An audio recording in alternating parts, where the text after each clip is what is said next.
जहां शराबी आरक्षक ने की फायरिंग। आरक्षक ने शादी में देसी कट्टे से फायरिंग की। गोली लगने से 10 साल की बच्ची घायल हो गई। आरोपी आरक्षक सरदार सिंह तोमर गिरफ्तार कर लिए गए हैं। बिना बुलाए शादी समारोह में पहुंचा था आरक्षक। हजीरा थाना क्षेत्र के राजीव आवास का ये मामला है। तो ग्वालियर में एक शराबी आरक्षक ने एक फायरिंग की और देसी कट्टे से एक शादी समारोह में फायरिंग की और इसी फायरिंग में एक 10 साल की बच्ची को गोली लग गई। आरोपी आरक्षक सरदार सिंह तोमर गिरफ्तार कर लिया गया है।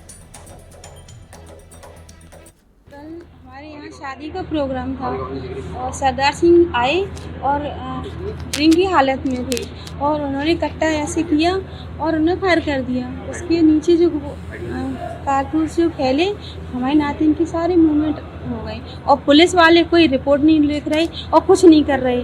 कल से 10 बार हम जा चुके, रिपोर्ट नहीं लिख रहे ना। तो यहाँ पे कुछ नहीं और न सिविल हॉस्पिटल में यहाँ से वहाँ के लिए बोल रहे, वहाँ से यहाँ के लिए बोल रहे, कोई सुनवाई नहीं हो रही।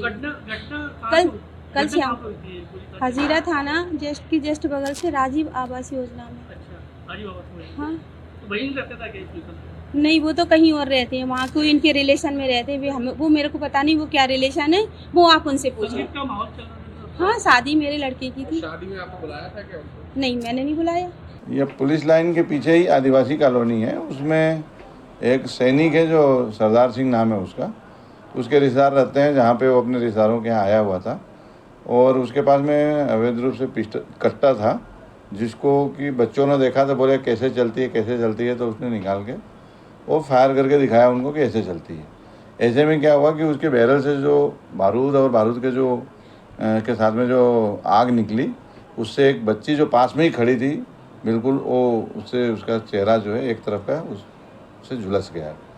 इस पर से उस पीड़िता के परिवार वालों ने जो रिपोर्ट लिखाई है उसमें से कायमी करके और सरदार सिंह को गिरफ्तार में लेके हम उससे पूछताछ कर। कट्टा ये कहाँ से लेके आता, किस तरह से? अभी उसने बताया नहीं है, लेकिन अभी कट्टा मिल नहीं पाया है क्योंकि इसने बोला है कि घटना के बाद में रात में वो गया था तो ये पास में नाला है, नाले पे उसने फेंक दिया है और हमने उस नाले में 2-3 लड़कों को उतरवा करके उसको तलाश करा रहे हैं। अभी इसकी विवेचना हमारे थाने के सब इंस्पेक्टर नरेंद्र शिकारा जो है वो कर रहे हैं। अभी वो मौके पे ही हैं, अभी मिला नहीं है। और इस खबर पर और जानकारी के साथ देव श्रीमाली हमारी संवाददाता हमारे साथ जुड़ गए हैं। देव, विस्तार से जानना चाहेंगे पूरा मामला।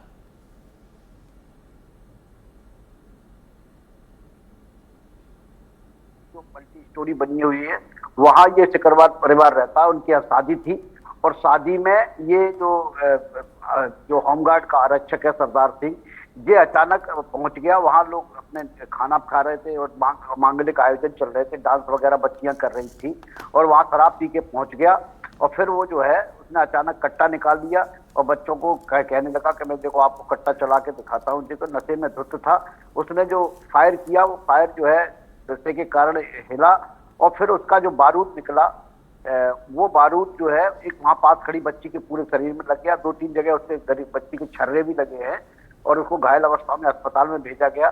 फिर परिवार के लोग इधर से उधर चक्कर लगाते रहे। बाद में जैसे तैसे देर रात उसमें मामला दर्ज किया गया और आरक्षक होमगार्ड को हिरासत में लेकर उससे पूछताछ की जा रही है। सवाल यही है कि आरक्षक होने के बाद भी वो जो है देसी कट्टा रख के कैसे चल रहा था और वहां कैसे पहुंच गया। तो ये जो है अभी जांच का विषय है। पुलिस का यही कहना है कि आरक्षक से अभी तक कट्टा बरामद नहीं हो पाया क्योंकि उसने कहा कि पास में जो नाला है उस नाले में उसने कट्टा बहा दिया था। पुलिस उसको बरामद करने की कोशिश कर रही है। परिवार के लोगों का यह भी आरोप है कि चूंकि वो जो कांस्टेबल है होमगार्ड है वो वहीं हजीरा थाने में ही उसकी ड्यूटी है, इसलिए वहाँ के जो लोग हैं उसको लगातार बचाने की कोशिश करते रहे। पहले तो मुकदमा ही दर्ज करने को तैयार नहीं थे, परिवार के लोग चक्कर लगाते रहे, पर जैसे तैसे मुकदमा दर्ज किया तो अब उसको बचाने की कोशिश कर रहे हैं कि कट्टा बरामद ना हो, ये सब बातें ना हो। हालांकि अब इस मामले में एसपी का कहना यही है कि उसने आरक्षक अभी हिरासत में आ चुका है, उससे पूछताछ चल रही है और उससे कट्टा भी बरामद कर दिया जाएगा और उसके खिलाफ कठोर कार्रवाई की जाएगी। शुक्रिया देव आपका जानकारी के लिए।